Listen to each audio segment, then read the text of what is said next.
Actual में एक आंख से देख रहे हैं, उनको यूपी देखना चाहिए और यूपी के बारे में पहले बोलना चाहिए। जो आए दिन बलात्कार हो रहा है सड़कों पर, रोड पर चलते हुए, माँ बहन हिफाजत नहीं है, कोविड भाग रहा है, तेज़ी के साथ स्पीडली भाग रहे हैं, लेकिन वहाँ इसलिए उनको अपना शासित राज्य है ना, ये चाह रहे हैं कि देश का कायाकल्प हो ना हो, हमारा पार्टी का, हमारा सरकार का पूरा देश के ऊपर में दबदबा हो, हम 50 साल तक हुकूमत करें, नीचे से ऊपर तक हर माने लोकल बॉडी से लेकर के, म्यूनसिपैलिटी से लेकर के, स्टेट से लेकर के सेंट्रल तक, हर जगह ही माने कमल का फूल रहे और कोई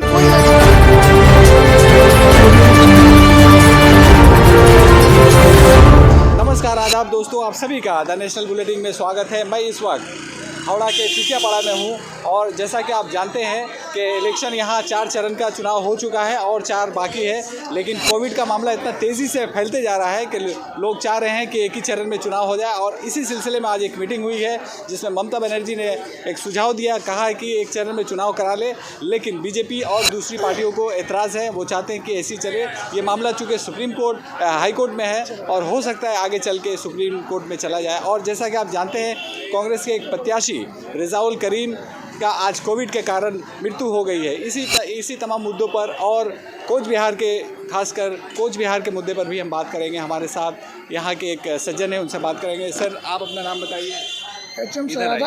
हाँ जी, मेरा बिजनेस है। इसमें मत छोड़ दीजिए। हाँ, मैं यहीं लगभग 30 बरस से रहता हूँ, बिहार से आया हूँ जी। आप जैसा कि जानते हैं कि आज कोविड का लेके मामला हुआ, तो क्या हुआ, बीजेपी क्यों नहीं तैयार हो रही है? बीजेपी असल में इसलिए तैयार नहीं हो रही, उसके नीयत अच्छा नहीं है जी। उसको गंडागोल करना है जी। वो इलेक्शन कमिश्नर पर बंदूक रख करके, असल में ये बीजेपी का फैसला, इलेक्शन कमीशन का फैसला नहीं है, ये एक्चुअल में बीजेपी का फैसला है।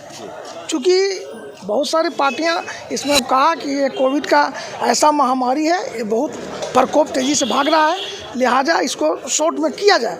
बट बीजेपी उंगली करके इलेक्शन को दबाव बना करके बोला नहीं, जैसे है वैसे ही होगा। और ये जो 4 लोग मारे गए कोच बिहार में, उस पर आपका क्या है?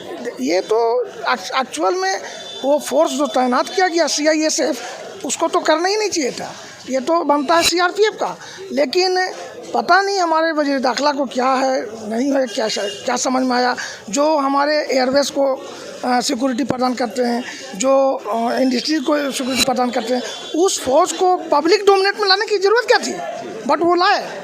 और ह्यूमैनिटी के एतबार से भी बोला गया है कि पाँव पर गोली मारे, लेकिन ऐसा नहीं है, उन्हीं के इशारा पर सीने पर गोली मारा गया। और आप जैसा कि जानते हैं कि इस 4 लोगों के मारे जाने के कारण ममता पर बैन लगाया गया और फिर अभी राहुल सिन्हा पर लगाया गया और दिलीप घोष पर भी लगाया। आप इस पर क्या कहते हैं? दिलीप घोष पर तो पाबंदी लगाई नहीं। आज तो नववर्ष बंगला है तो उनको मिठाई खाने के लिए छोड़ दिया गया। ऐसे भी आज क्या करते हैं, वो तो समझिए उसको आराम दिया गया एक तरह से। राहुल सिन्हा ने क्या कहा? राहुल सिन्हा ने जो बात कहा है, वो उनके ऊपर तो केस होना चाहिए, FIR होना चाहिए, केस चलना चाहिए और उनको सज़ा होना चाहिए। जैसी बात उन्होंने बहुत गंभीर बात बोला है कि बहुत 4 आदमी क्यों 8 आदमी को मार दिया। और दिलीप घोष ने क्या कहा? दिलीप घोष तो उससे भी आगे बढ़ करके दिलीप पोलराज की बात कर रहा है। वो दिलीप घोष ने कहा था कि जिस तरह से कोच बिहार का शीतलकुची हुआ, उसी तरह पूरे बंगाल में होगा। पूरे बंगाल में उसी ढंग से सीने पर गोली मारा जाएगा, फिर भी उनके ऊपर इलेक्शन कमीशन कोई एक्शन नहीं है। और यहाँ आपको क्या लगता है किसकी सरकार होगी? ये तो 100% है कि TMC का ही होगा। माना कि एक हवा बनाया है, पोलराइज किया है, लेकिन बंगाल की सरजमीन पोलराइज नहीं होगा। यहाँ शिक्षित हैं, बंगालियों को सूझबूझ है, बहुत माने तालीम याफ्ता होते हैं, उनकी दिमाग में हर चीज़ चल रहा है। दीदी का किया हुआ जो काम है 10 साल, उस काम को के आधार पर दीदी को यहाँ की आवाम वोट देंगे। और मोदी जी कहते हैं यहाँ गुंडागर्दी है, सिंडिकेट राज है, कोविड में हमने पैसा भेजा था अनाज के लिए, दीदी खा गई है। ऐसा कहते हैं कि यहाँ पर जो है महिलाएं सुरक्षित नहीं है। योगी जी खुद देख लें अपने यूपी में, अपने इंडेक्स देख ले, अपना आंकड़ा देख ले और बाद में बंगाल के नज़र डाले, बंगाल के ऊपर नजर। अमित शाह बोले 200 सीट हम हासिल करेंगे।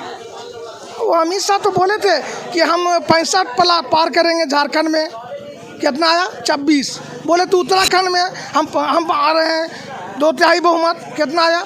हरियाणा में बोला था हम 85 आ रहे हैं, कितना आया? उसी पार्टी के साथ समझौता किया जो बोला था। इस पार्टी का जन्म जेल में हुआ है और उस पार्टी के साथ को गोद लेकर के हुकूमत कर रहे हैं खट्टर जी। और बिहार में उन्होंने कहा था कि हमारी सरकार होगी और वहाँ ने उन्होंने बना लिया। हाँ बना लिया, उसमें बनाने का पीछे ईवीएम काम किया है और गिनती में जो 16 वोट 14 वोट से जीत गया उसको सर्टिफिकेट नहीं दिया, दोबारा गिनती कराया तो मालूम चला, पता चला कि कहीं से बीजेपी कहीं से जेडीयू 18 वोट से जीत गया। तो यहाँ भी ईवीएम चलेगा, लेकिन यहाँ चलने नहीं देगा, यहाँ की आवाम ऐसा नहीं है, यहाँ का आवाम बहुत होशियार है, यहाँ ऐसा होने नहीं देगा। ईवीएम में क्या हुआ था, कैसे किया था? ईवीएम में उसका अपना काम किया हुआ है कि एक वोट देने से आप जिसको देना चाह रहे हैं वो वोट नहीं निकल करके बीजेपी का निकल जा रहा है, या कहीं 2000 या कहीं 1000 उसमें सेटिंग करके रखता है। जहां हम विनिंग होने जा रहे हैं थोड़ा शक है तो वहां 2000 वोट को पहले ही से वो सेटिंग करके रख देता है। ईवीएम मशीन जब वोट के लिए होता है तो उसका जो है चेक होता है, तो लोग जो चेक है वो क्या गलत नहीं सही है, लेकिन कितना चेक होगा? लाखों ईवीएम रहता है, करोड़ों ईवीएम रहता है जी। तो सबका सब थोड़ी चेक होता है। 10 चेक हुआ, 20 चेक हुआ, 30 चेक हुआ, अगर पकड़ा गया तो उसको सही कर दिया, नहीं पकड़ाया ऊपर हो गया, ऐसा ही होता है। तो ये 4 चरण का जो और 8 चरण का चुनाव, उस पर आपका क्या कहना है कि एक होना चाहिए 4? नहीं, एक ही चरण में होना चाहिए, और अगर ऐसा नहीं होता है और कोरोना का प्रकोप बढ़ता है तो इसके जिम्मेदार इलेक्शन कमीशन नहीं, सीधे केंद्र का सरकार होगा। तो इलेक्शन कमिश्नर तो कह रहे हैं कि जो है हमारे पास फोर्स नहीं है। इलेक्शन कमीशन को बोलो फोर्स नहीं है, फोर्स नहीं है चुनाव कराने के लिए, फोर्स चाहिए ना। चुनाव के लिए आप तो ठप्पा मार देंगे जाके, तो ठप्पा रोकने के लिए फोर्स चाहिए, तो उनके पास तो फोर्स नहीं है। इनके पास फोर्स नहीं है तो एक चरण में तमिलनाडु में कैसे हो गया, केरला में कैसे हो गया? वो नहीं है, एक्चुअल में ये सब जगह हार रहे हैं। बंगाल ही ऐसा है जहाँ उनकी थोड़ा संभावना है, उस संभावना को फलने फुलाने के लिए ताम दाम दान भेदभाव हर चीज़ का वो इस्तेमाल कर रहे हैं। तो यहाँ जी, मेरा नाम ख्वाजा नूर अहमद है। तो आपको क्या लगता है मोदी की सरकार हो रही है? देखिए, जैसा कि बंगाल के जो जनता है वो लोग सब दीदी को मतलब बहुत प्यार करते हैं।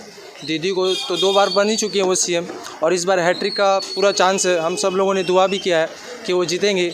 और बीजेपी तो आप जानती है एक नेशनल पार्टी है, वो आके ममता दीदी को साइड कर रहे हैं। वो सब ममता दीदी पे जुल्म लगा रहे हैं, इल्ज़ाम लगा रहे हैं कि ममता दीदी जो बंगाल में कर रही है वो गलत कर रही है। मतलब उनके ऊपर कुछ ना कुछ मुद्दा बना के। तो दीदी आपको क्यों चाहिए, क्यों मोदी नहीं चाहिए? 10 साल में दीदी ने जितना डेवलपमेंट किया उतना बीजेपी के कोई स्टेट में हुआ है, जी, इसीलिए। तो उनका कहना है कि हम तो इसको सोनार बांग्ला बनाएंगे।